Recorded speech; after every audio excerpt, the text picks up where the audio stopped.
O papel do bom juiz não é ser estrela. E, como eu sou cristão, pedindo a Deus que eu julgue de forma certa. Ele mexe, eles estão tentando empurrar nas cotas do PT e do governo esse Banco Master. Esse Banco Master é ovo da serpente do Bolsonaro e do Roberto Campos, ex-presidente do Banco Central. A situação do governo federal está cada vez mais complicada e o presidente Lula está derretendo a cada semana. Isso com uma eleição que está se aproximando. Hoje vou te mostrar uma sequência que deixou Lula balançando. Primeiro foi o ministro André Mendonça, que se posicionou contra Alexandre de Moraes e mandou um recado devastador ao vivo. Foi um verdadeiro tapa na cara. Isso tudo na frente de diversos advogados da OAB no Rio de Janeiro. Meu grande desafio em qualquer processo é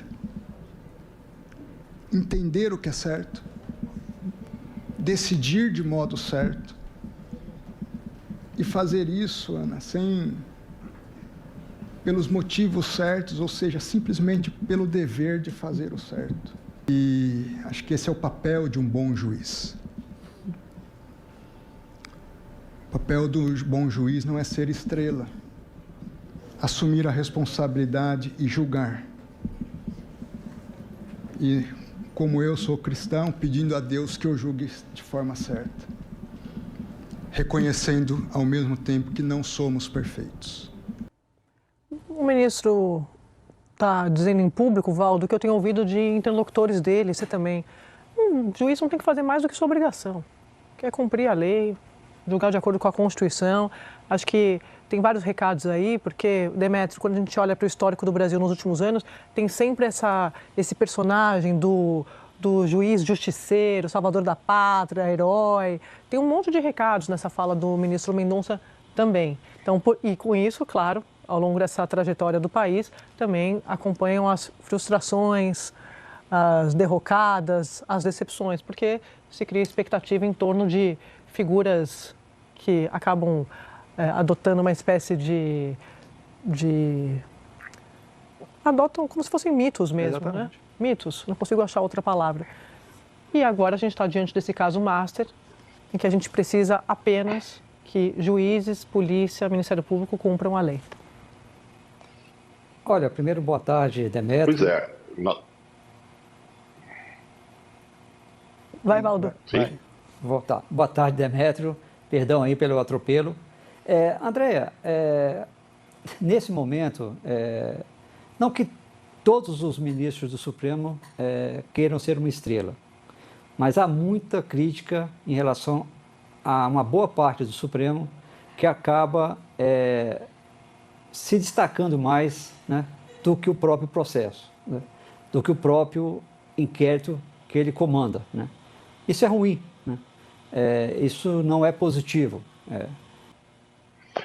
Já virou uma tradição, eu diria uma triste tradição, a busca nacional pelo juiz providencial, o juiz que vai nos salvar de todos os males. Foi Joaquim Barbosa lá atrás, depois Sérgio Moro, Alexandre de Moraes. É uma tradição que se formou e que, aliás, revela um desconforto, um mal-estar da opinião pública com as instituições da democracia. Porque os juízes, sejam da primeira instância, da segunda instância ou do Supremo, não estão aqui para nos salvar, né? Para substituir os outros poderes e, como um xerife, né, providencial, salvar a pátria.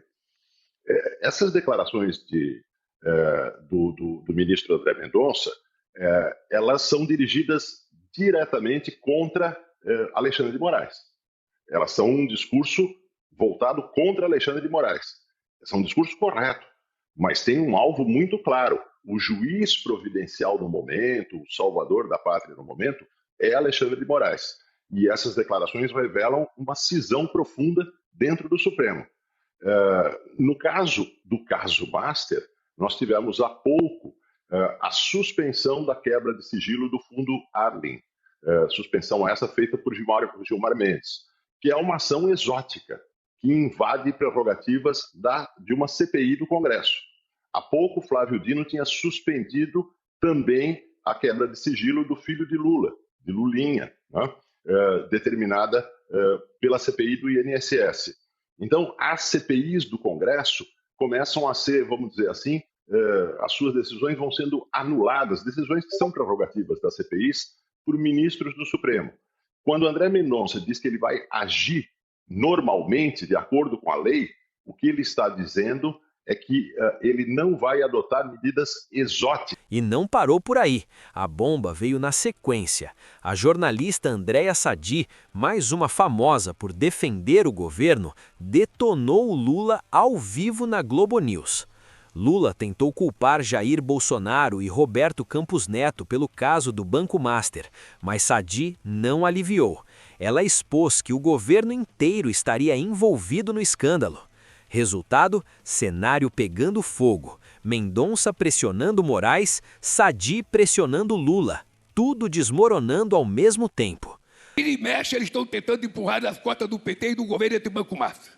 Esse Banco Master é ovo da serpente do Bolsonaro e do Roberto Campos, ex-presidente do Banco Central. E nós não deixaremos pedra sobre pedra para a gente apurar tudo que fizeram dando um rombo de... Bom, a gente antecipou aqui. Conforme antecipamos. Dapi, a gente falou que isso ia acontecer, porque, o governo, o presidente, eu já falei aqui várias vezes, essa investigação aconteceu porque a polícia tem autonomia, o Banco Central tem autonomia, também fez a sua investigação, tudo isso aconteceu, tudo isso é verdade. Agora, o presidente, a última vez que a gente viu o presidente falar publicamente sobre o Banco Master, no final, foi numa sexta-feira, 2 dias depois tinha a revelação de contrato do Manteiga com o Vorcaro, que foi ministro da Fazenda do governo Lula, depois o Lewandowski, que foi ministro da Justiça, no governo Lula, família com o escritório também com contrato com o Master. Então, assim, não é jogar nas costas do PT, não é sobre isso. O que eu enxergo desse movimento do presidente, como eu disse aqui ontem? O governo acionou o modo campanha eleitoral. Está vendo nas pesquisas que o caso do Master está caindo no colo do governo, porque para as pessoas o escândalo do Master é uma crise do sistema. E o sistema é Supremo, que é ligado ao governo, que é ligado à política tradicional. Aí daqui a pouco a gente vai mostrar, aí você fala, mas Sadi, tá cheio de gente do centrão da direita. Tudo isso é verdade também. Mas você não vê nas falas do governo, e eu falei aqui publicamente, aqui no jornal, se o governo ia falar publicamente dos ministros do Supremo, você não vê nas falas públicas do presidente nada, nenhuma cobrança sobre o Supremo. Então é muito difícil para eles se descolarem dessa crise nesse ponto. Aí vai falar, mas está falando de novo do Supremo. Sim, gente, mas eu não estou entendendo. Existe uma indignação seletiva. Isso, eu ia falar isso, é fatiado. Não, tudo tem que ser apurado. Espero que essa seja a cobrança que as autoridades que querem passar o Brasil a limpo façam. Tudo tem que ser investigado. Se não tem ali o seu amigo de estimação, eu vou proteger meu amigo e os outros que se lascam. Se tiver que investigar o que aconteceu, né, Val, no governo Bolsonaro, no BC sobre Bolsonaro, tem que ser investigado. Na gestão do Campos Neto tem que ser investigado. Essa turma do PT que teve contrato tem que ser investigado. A turma do Supremo que tem que ser apurado, tem que ser investigado. E a turma do centrão da direita também. Por isso que eu falo que é uma crise do sistema, Thomas. Mas eu acho que tem uma questão que eu acho que muda tudo isso, que chama-se Alexandre de Moraes. Né? Alexandre de Moraes é o personagem... um dos mais importantes da República recente, e ele se tornou a figura mais odiada do bolsonarismo, provavelmente até mais odiada que o Lula, em algum momento de 22. Então, o fato do ministro Alexandre estar envolvido dá aos bolsonaristas uma blindagem para dizer, viu, a gente avisou para vocês que o Alexandre de Moraes era uma pessoa nefasta, enfim. E como o Alexandre de Moraes foi o algoz do Bolsonaro, quer dizer, ele está atingindo... Quem estava do lado do Alexandre de Moraes? Quem estava defendendo o Alexandre de Moraes? Quem estava defendendo... Era o Lula. Então, assim, não há como... Quer dizer, qualquer coisa que atinja especificamente o Alexandre, muito mais do que o Toffoli, eu acho muito mais do que o Castro, enfim, qualquer outro ministro que possa estar envolvido, mas o que atingir o Alexandre de Moraes é benéfico para o bolsonarismo e é ruim para o Lula. Eu acho que assim... Mas você sabe, eu concordo com você. Uma coisa com o Sérgio Moro, né? Exatamente. Simétrica a situação do Sérgio Eu concordo totalmente com você, mas tem gente no governo que diz para mim, e no Supremo também, Sadi, mas a coisa do Toffoli, aos olhos da opinião pública, as pessoas não acompanham a política como a gente. Não. Novela. Então, as pessoas ainda fazem a ligação de que o Toffoli foi indicado pelo Lula. Mas nós sabemos que eles não têm relação. Mas é que o Toffoli não é tão grande mais. Eu estou dizendo assim, o governo não consegue explicar isso. Não consegue. Entende? Então, repare que as notícias de bastidor do governo são o presidente está irritado com o Toffoli, o presidente acha que o Toffoli tem que sair. Nunca é nada relacionado ao ministro Moraes, você tem toda a razão.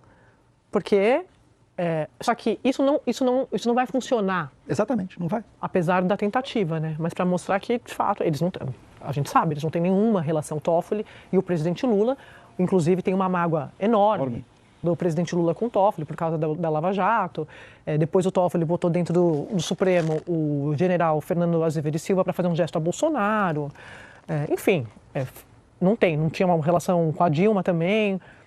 O Toffoli, se o Lula pudesse escolher, estava fora do Supremo. Isso a gente, antes do Master, tá? Bem antes. Bem antes. Isso não tem nada a ver com casuísmo. Não é não. Isso aqui o presidente estava defendendo, Valdo, a gente sabe disso há muito tempo. Agora eu quero saber de você.